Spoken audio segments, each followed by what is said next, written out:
Happy new decade, everybody. This is the first No DQ live stream of 2020.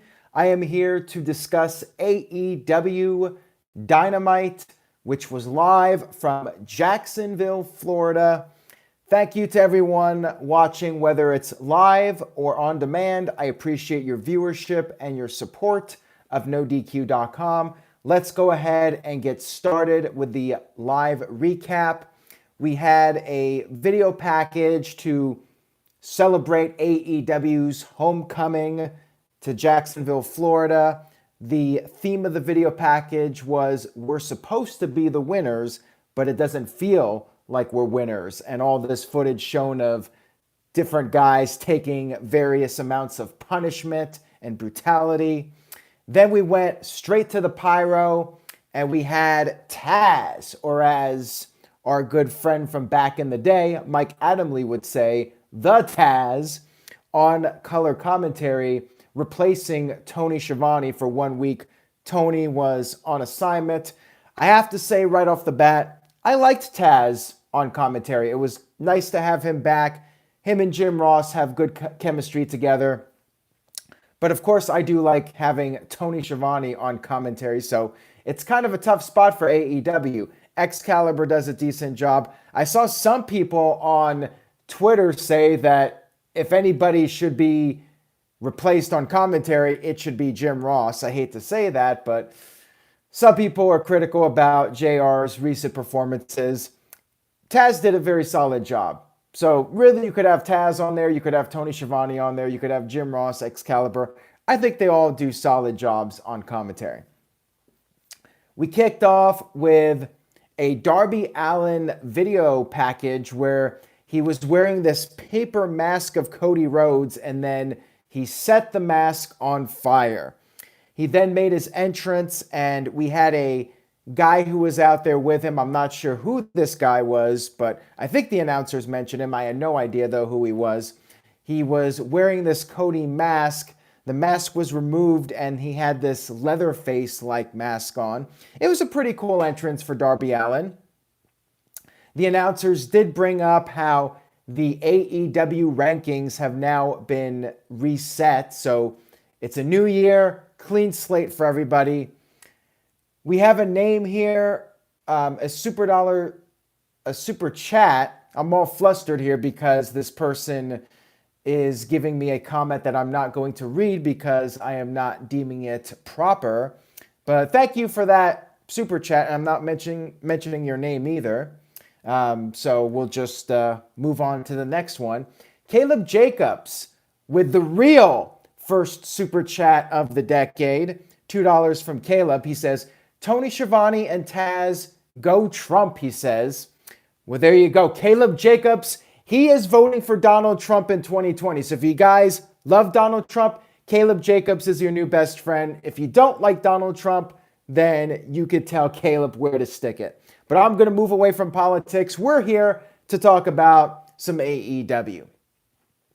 We had Cody Rhodes versus Darby Allin, dueling chants. By the way, I'm not exactly sure why we had Darby Allin wanting to set Cody Rhodes' face on fire, because I could have sworn a couple weeks ago Darby made the save for Cody, and they're both babyface characters. So why is Darby setting a mask of Cody Rhodes on fire? I really don't get that. Maybe I missed an episode of Being the Elite or something, and there's something on the internet I was supposed to watch. I don't know. But anyways, match was really solid between these guys. Good stuff here. The match went almost 20 minutes.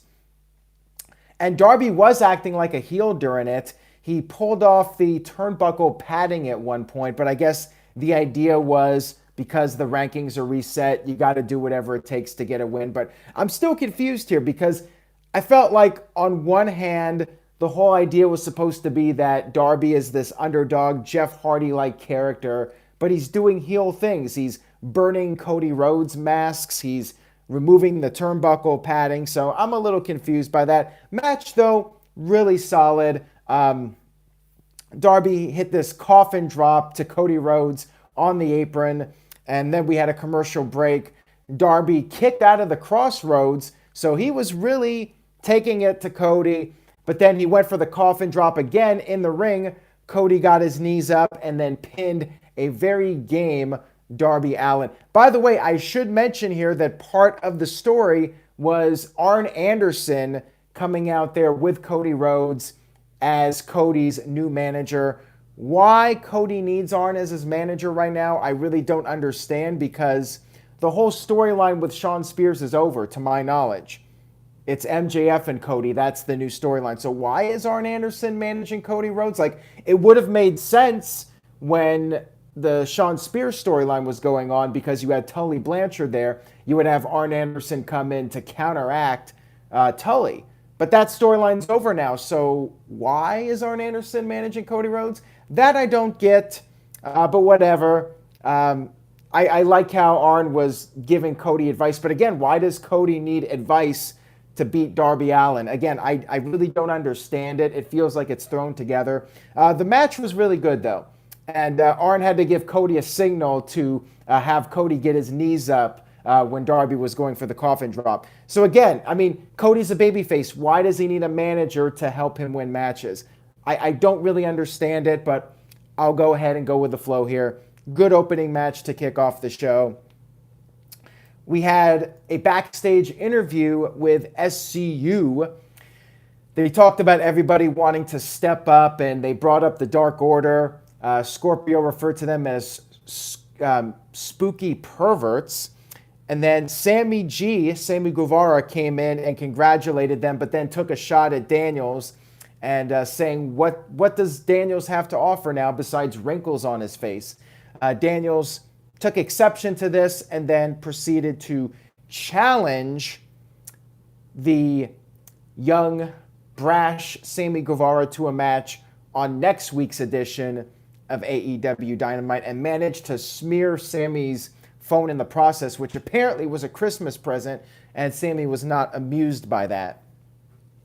We had the Fatal 4-Way Women's Championship match, Riho versus Nyla Rose versus Britt Baker versus Shida. Crowd really loved Shida. They were chanting for her, and she seemed to be the sentimental favorite in this match. Riho went crazy. Before the match even started, she blindsided, Nyla Rose blindsided Riho, and then Shida used a kendo stick on Nyla Rose to get her settled down, and then we finally had the match start. Nyla kept trying to go crazy. She pulled out a table, and she actually did a senton onto Shida to the outside through the table, and then Riho ended up with a double foot stomp onto Nyla Rose to gain the upper hand again. Lots of near falls, and then eventually Riho got the pinfall victory over Britt Baker. After the match, Nyla went crazy yet again. She seems to be a monster that goes crazy, yet she cannot seem to win any matches. Nyla attacked Riho and did a frog splash onto her through the table. So I guess if Chris Statlander is winning the women's title next week, then Riho has an out, because she got put through the table by Nyla Rose. But then again, later on during the show, she was interviewed backstage and she seemed to be fine. So it's not like she really sold this frog splash through the table. And if that's the case, why even do it to begin with? So we'll get to that more in a few minutes. We had Joey Janela, who was about to be interviewed backstage when he got low blowed by Penelope Ford, and Kip Sabian was there.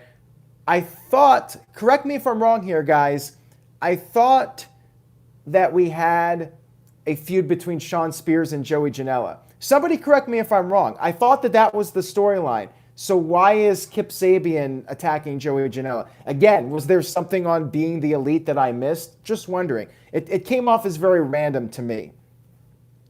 And we have the same guy back with another username, another troll with a $1 super chat. Hey, I'll take the money, but I ain't going to read your comments. Thank you, though, for the free money. We had a Dark Order video package, which was the only actual segment with them on this show, thankfully. They said that the Elite has fallen. Basically, that was the video package and showing a recap from what happened 2 weeks ago on Dynamite. They did not show those punches that the one guy threw to Cody that actually did not connect with Cody, or not Cody, Dustin, excuse me. See, even talking about it makes me botch. So there you go. Next up, we had Trent, who's just Trent, not Trent Beretta, versus Jon Moxley. We had Orange Cassidy interfere in the match. He put his hands in his pockets, but then Moxley responded by putting his hands in his pockets, and then Trent used that opportunity to take advantage. He got a pile driver onto Moxley for a near fall. The match went over 10 minutes. We had a very game Trent, but in the end, Moxley hit a paradigm shift on the outside ramp, and then he got him back in the ring, hit a second one in the ring, and picked up the victory. After the match, we had Sammy G coming through the crowd. He was drinking somebody's beer. He was eating somebody's popcorn. He put on these 2020 sunglasses. He said that the Inner Circle has a surprise for Jon, which they had promised from 2 weeks ago. We then had Chris Jericho on the big screen. Jericho praised Moxley, called him the premier pro wrestler in the world today. Jericho did make a reference to all the other factions trying to recruit people like the Dark Order and Brandy's faction, the Nightmare Collective. He said, unlike those groups, they want to offer more than a black mask and a piece of hair. What Jericho wants to offer Moxley is a 49% partnership, an equal partnership in the whatever their faction is called. I'm blanking right now. The Inner Circle. There's so many factions, I'm forgetting their names. Psycho Jet Black with a $5 super chat. And I'll get to this here in a second, Psycho Jet Black. Let me finish the Jericho segment. Jericho offered everything to Moxley. This vice president role, maybe a little reference to the Elite being vice presidents of AEW. And then Jericho offered Moxley this very fancy Ford GT car, and he mentioned that they all pitched in to buy the car. He said it was like worth millions of dollars. Could have been, who knows. There was a license plate that said Mox on it. And then Jericho said that he will wait for Moxley's answer and then proceeded to drive away in the car. So I guess Jericho's keeping it unless Moxley actually accepts the offer. Moxley got on the mic and said that he considers Chris Jericho a friend, and because of that, he will think about it and he will give Jericho an answer next week. So I guess 2 weeks was not enough, although Jericho was going to have a surprise. So I guess Moxley wanted to know what the surprise was first, and now he's going to think about it a little bit more. Crowd booed this, by the way. They wanted the answer right there in person in Jacksonville, but nope. We're going to wait one more week. Next week, we are going to have the big reveal. And in the chat room, Power Packers 90 thinks we're going to have the car destroyed, which very well could happen. I mean, that would be the kind of segment you would expect. Maybe Moxley will blow it up or something. Somebody names Rift Licks Sweaty Man Ass with a $1 super chat. Well, thank you for that. There you go. I apparently lick sweaty man ass, according to this guy. Psycho Jet Black with a $5 super chat says, why have they not announced an AEW mid-card title yet? Also, who do you like more, EC3 or Marco Stunt? I am voting for George Washington because he's cool. You know what? If George Washington was brought back to life, I would vote for him too. Although it's apparently not cool to like the Founding Fathers anymore, because they had slaves and whatnot. But again, we're not going to get into politics here. As to why there hasn't been an AEW mid-card title, that you would have to ask Cody Rhodes or the Young Bucks or Brandy. I'm sure they're working on it, though. They got other things they're trying to set up right now. They got the upcoming Revolution pay-per-view. They got the Cruise. So I think we'll have it yet. You got to be patient. Give it time. I'm thinking we will see it sometime in 2020. And who do I like more, EC3 or Marco Stunt? I mean, I would like EC3 if he was being used, but as of right now, I think Marco Stunt is probably more over than EC3. First EC3 joke of 2020, and I'm sure there will be many more to come. Let's move on here. We had Dustin Rhodes versus Sammy Guevara, who during the commercial break was holding up these cue card signs, which I thought was a clever thing to do for the picture-in-picture. Nice little concept there. Power Packers 90 with a $2 super chat says, I'm voting for Sheev Palpatine, whoever that is. Don't know who that is, but thank you for the super chat, Power Packers. I appreciate it. Some kind of joke that went way over my head. So we had this match, Dustin versus Sammy. Jake Hager came out, and by the way, shout out to Wade Needham, a.k.a. Tommy McCardle. Oh, it's a Star Wars reference, so that's why I did not get it. Guys, I don't have any interest in Star Wars whatsoever, and the Baby Yoda memes are driving me crazy. So anyways, back to AEW. Jake Hager was out there. Dustin Rhodes hit a Canadian Destroyer to Sammy on the apron. Pretty cool spot here, although, of course, later, the Young Bucks had to do a bunch more Canadian Destroyers, so it's like, does the move even make an impact anymore when everybody's doing it? Just saying. The referee stopped Dustin from attempting to do the Shattered Dreams onto Sammy. I'm not sure why Dustin would try to get himself disqualified, but whatever.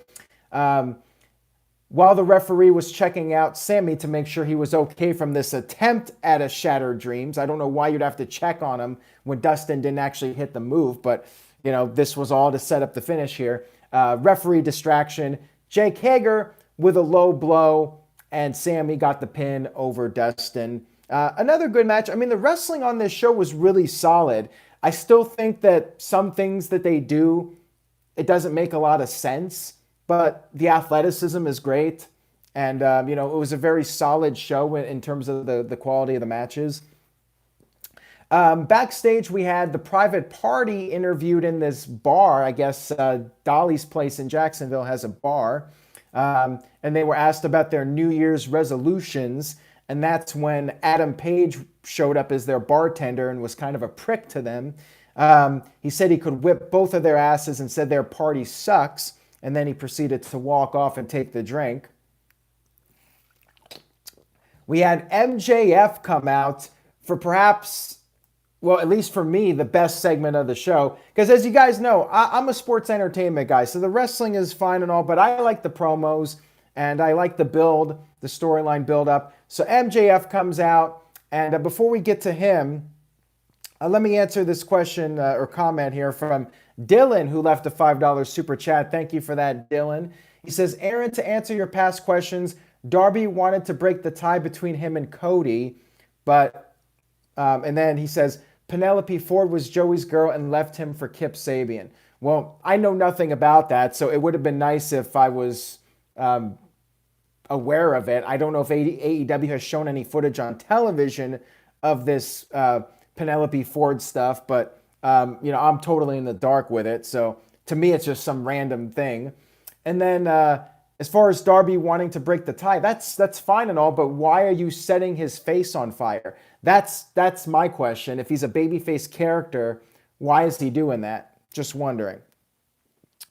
So we had MJF come out for his promo, and there were some really funny signs in the crowd. We had MJF tips 5%. I like that one. And MJF pees while sitting down. That was another good one.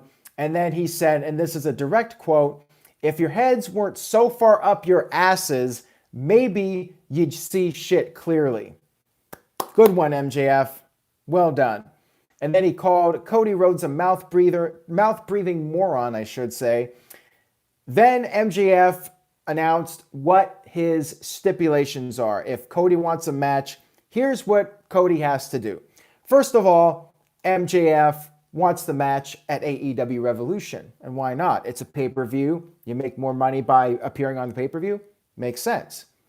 Then MJF said that Cody cannot touch him until the pay-per-view. So this will be fun because I like these storylines where you cannot put your hand on one guy until the pay-per-view. So of course we'll get the segments where MJF is going to taunt Cody and dare him to hit him. And those segments are usually really good. So I like this.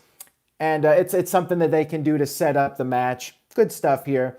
And then also Cody has to beat the bodyguard Wardlow, which I'm guessing Cody will do. And to be honest, I'm just not invested in Wardlow. He's there. He hasn't really done anything menacing or intimidating. So I'm hoping he can do something, but now he's probably going to lose to Cody to build up this match. So I feel like Wardlow's going to not really amount to much of anything here. It just doesn't feel like much is going on for him. He's not going to be Diesel, let's put it that way. And then MJF added that he also wants a steel cage match with Cody. Why the chicken shit heel would want a cage match is beyond me, but okay, whatever. And then MJF said he also wants to whip Cody with a belt 10 times. So I guess Cody's going to have to get whipped with a belt in order to get this match. I kind of like that too. Cody has to get humiliated in order to get the match. So this I liked. The only thing is the steel cage. I think it should be Cody getting the steel cage match, or do this match first and then maybe have MJF win and then do a cage match. So I don't think the cage match is really necessary at this point in time. I think that was the only thing I would have done differently with this segment, was not do the cage stipulation just yet. But everything else to build up the match, I like. So good promo overall by MJF. Wrestling Superstar 83 with a $5 super chat. Very much appreciated. I thank you for that. He says, Happy New Year, Aaron. I wish you all the best and prosperity for 2020. Continue the great work for NoDQ.com and on YouTube, #respect. Again, thank you for that. I appreciate the kind comments from you. We had the Jurassic Express backstage, and Jungle Boy cut a promo saying it's going to be a big year for them, and he's looking for a win since the rankings are reset. And then Marco Stunt tried to hug the interviewer, and she thought he was creepy. I'm not sure what this was all about, if this was some kind of attempted comedy, but I thought it was kind of silly. And we did have Luchasaurus say a brief line. I missed what it was, though. I still think AEW's missing the ball with Luchasaurus. To me, this guy should be getting the Goldberg push. He should be getting the dominant destruction push, where he comes out every week, beats up a guy. You know, the Braun Strowman push from 2016 and 2017, destroying everybody. Come out there, beat up enhancement talent every week in quick squash matches. He should be just kicking ass every week. He shouldn't be backstage. So I think AEW needs to step it up with Luchasaurus. I think this guy should be built as the future of the company. To me, he's the guy with the biggest upside. He looks the part. He looks like a superstar. I think they're misusing him. So that's my take on Luchasaurus. They should be doing more with the guy.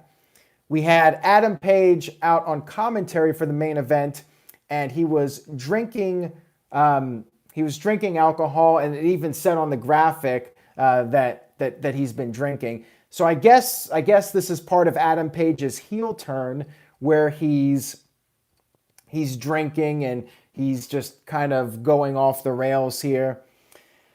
We had Riho interviewed backstage, or at least she was attempted to be interviewed, and I brought this up earlier. She seemed to be fine after that attack from Nyla Rose and being put through the table. You know, she should not have been on the show after this. They should have really sold the injury, but her standing there and being fine, it basically, what was the point of the Nyla Rose attack? You know, if you're going to try to set up the idea that she's not going to be 100% for next week, you didn't do a very good job here by having her stand backstage appearing to be fine. You had Britt Baker show up, and she said Riho doesn't deserve the title. She stole the win and beat her by the skin of her teeth. So I'm guessing Britt Baker's turning heel. I mean, that's the impression I got from this, that this is the beginning of a heel turn for her, which I guess is good because Britt has kind of fizzled out as a babyface. So we'll see what happens with this. Maybe she'll be the difference maker, but I still don't understand. Riho, is she feuding with Nyla Rose? Is she feuding with Britt Baker? What's going on here? I'm a little confused. Like, it doesn't make sense to me who Riho's feuding with. Like, I figured what would have made sense was you have Nyla Rose injure Riho, and then Riho loses the title and feuds with Nyla. But now you have Britt Baker in the mix, so I'm not really sure what's going on. We had the main event match. Young Bucks, Kenny Omega coming out to the Elite song, which I think it's a dumb song personally, but I know a lot of the AEW faithful love the song. I think it's crap personally. It seems very cartoonish, and it's hard for me to take these guys seriously when they come out to that music. But just my opinion, guys. Don't crucify me now because I criticize the Young Bucks and Kenny Omega. Again, match was really good, although the Canadian Destroyers, I think they're overdoing it. Especially when you had Dustin hit one. And that looked pretty cool when Dustin did it. But when the Young Bucks do it, it just, you're doing the move too much, in my opinion. Like, it loses its impact. Man, if Petey Williams, if he could get a dime for every time somebody hit a Canadian Destroyer, that guy would be a millionaire by now. I just think, like, ECW would overdo the table spots and do things too excessively. And I think that's a very fair criticism of AEW, that they're doing too much in excess, and it's going to get to the point where stuff doesn't really have any importance. You get numb to it after a while because you see the same thing constantly. It's like a Michael Bay movie where you have explosions and shit in every movie. And it's like, yeah, the explosions are cool, but when you do explosions just for the sake of doing explosions, at some point it's like, I mean, come on now. Like, does it really mean anything when you just see it over and over and over again? So anyways, we had the match. Kenny Omega and Pac had their little moment in the ring. One-on-one. Pac ended up hitting the Black Arrow, but the Young Bucks made the save. Crowd was chanting, "This is awesome." And then Kenny Omega hit the One-Wing Angel to Phoenix to score the victory. Cody got in the ring after the match to celebrate with the Elite, and they offered Hangman Page the opportunity to come in the ring and celebrate, but Hangman was a bit drunk, I guess, and he gave them the thumbs up, but kind of just didn't want to have anything to do with them. So again, at least we got some kind of storyline moving here with Adam Page. I guess he's going heel at some point. So yeah, overall, I thought it was a really solid episode of AEW Dynamite.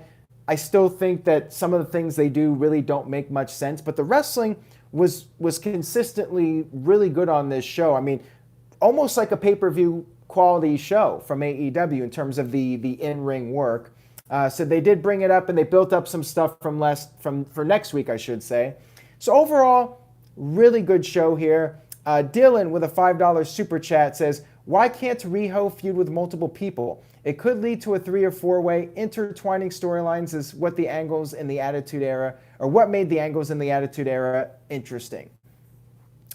Well, you're right, Dylan. The only problem is that I think when you're trying to do too much, it starts to get confusing, and you want to stay focused on something. When you start to do too many things, like if the writing's really good, then yeah, you're right. You can have 3 or 4 different storylines happening at once.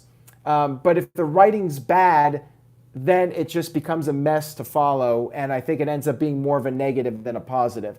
So if AEW, I'll give them some time to see where this goes, if they can make it work. But there's still a lot of things that confuse me on this show, and I'm like, why is this happening? So when we get to the point where I'm not thinking that, then yeah, I would say try doing 2 or 3 different storylines. But the writing needs to be really solid, I think, for that to work. Now let's go ahead and do a letter grade for AEW. I'm going to give it a B+. Really solid way to kick off the year. I enjoyed Taz on commentary. I loved MJF's promo. And the wrestling was really solid. So overall, very good show here. Nice start for AEW. Noah says he agrees. He gives it a B+. Daniel gives it an A. Robo Buck with a B. And Gary gives it an A-. David with an A-. Dylan gives it a solid A. Ken terminated by Google with a $5 super chat. Thank you for that, Ken. I'll get to your comment here in a second. Big Rocker Johnson with a B+. Wrestling Superstar 83 with a B+. So solid grades here for AEW. Ken terminated by Google says, this super chat was meant for Monday Rift. Thank you for helping me with a no DQ shirt in 2019. Remember, man? Hashtag my favorite moment of the year and decade. Well, thank you for that, Ken terminated by Google. I appreciate your viewership and support, and hope you'll keep watching in 2020. Thank you guys, as always, for watching. I really do appreciate it. And if you like the video, please tell a friend. Spread the word. Word of mouth really goes a long way. And I wanted to announce, guys, that I'm going to do something new for 2020. I am going to do a Q&A video. You guys have been wanting me to bring back the Q&As. I'm going to do a special 100 question Q&A video. So I'm going to need your guys' help. Follow me at Twitter, Aaron Rift. Send me questions. I need a lot of questions here to get to 100. So you guys can send me a bunch of questions. Send me 5, send me 10, send me 20. Whatever you can do. Send me questions. I am going to answer 100 questions in a Q&A video. Wade, I appreciate the offer. Wade, you could send me questions and maybe help me out with questions. I'm going to be doing this on my own, but if this goes over well, I may do some co-hosting. And I also want to give a shout out to Jeff Meacham, who is starting up his own podcast. You could check it out on Spotify, and I'm not sure the site that he's using for it, but I know he's on Spotify.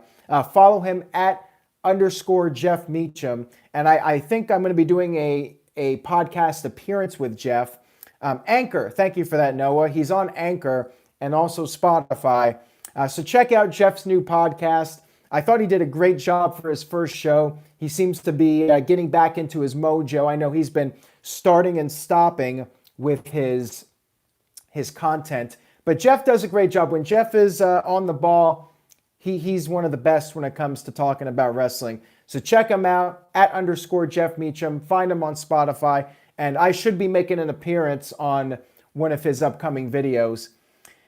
Ken terminated by Google with another $5 super chat says, Q&A video. Does this mean that Mr. Yuck is making a comeback? I hope so. I hope so, Ken. I do remember him. I hope Mr. Yuck comes back. I hope Kayfabe Candy Ass sends me some questions. But you guys got to tweet me. I need questions. I need to get to 100. Anything wrestling. Give me your questions. It's going to be 100 questions in one video. And I will be pre-recording it. It's not going to be a live stream. I'm going to do it pre-recorded. Send it to me. I'm hoping I will get it up this weekend. So hopefully you guys will enjoy the video. Personal Twitter, at Aaron Rift, is where you can send me the questions. Now, I did want to mention the NXT Awards. NXT was a taped show this week. Adam Cole won the Male Superstar of the Year. Not surprised by that. Adam Cole, of course, the NXT World Champion. Great year for him. Big Rocker Johnson, I did do a predictions video with Caitlin a week or two ago. It's up on the No DQ YouTube channel. We made some predictions for 2020, like WrestleMania, what we think might happen for the main events. So check that out. As for everybody else, if you haven't seen it yet, go check it out on the YouTube channel, youtube.com/AaronRiftNoDQ. Make sure you hit that subscriber button and also turn on your notifications, hit that bell so you guys can get updates. And Big Rocker Johnson said he missed it. Yeah, check it out. I was really happy how that turned out. And thank you to Caitlin for being part of the video. So any surprises from the NXT Year-End Awards? I mean, I expected Adam Cole to win it. And who won the women's? I believe it was Shayna Baszler who won the women's Superstar of the Year award. Let me see if I can pull up the results here just to give my thoughts. But I mean, it was all pretty much what I was expecting. Match of the Year, Johnny Gargano, Adam Cole, 2 out of 3 falls. I agree on that one. Takeover Event of the Year, War Games. I don't know. I might go with the WrestleMania War Games, but I mean, it's a tough call. They were all really solid. Gargano and Adam Cole for the feud of the year. I would agree on that. Tag Team of the Year, Undisputed Era. Breakout Star, Keith Lee. Future Star of the Year, Dakota Kai. Female Competitor of the Year, Rhea Ripley. So yeah, I agree with all this stuff for the most part. Oh, so it was Rhea Ripley who won over Shayna Baszler. That surprises me a little bit. But other than that, it pretty much was what I was expecting from NXT. So yeah, next week, we finally, after a couple weeks off, we're going to finally have the next AEW and NXT battle. And AEW is announcing some Memphis Legends for next week's show. I guess because of the lackluster ticket sales, they gotta advertise some legends to boost the attendance. But I'm looking forward to next week. Going to be a lot of fun. I will be back on Friday night, SmackDown. Make sure you guys tune in for that. No DQ review should be returning tomorrow night. And then this weekend, hopefully, I will have that 100 question Q&A going up. Stay tuned to NoDQ.com. Thank you guys so much for watching. Have a great night, everyone, and I'll see you all next time.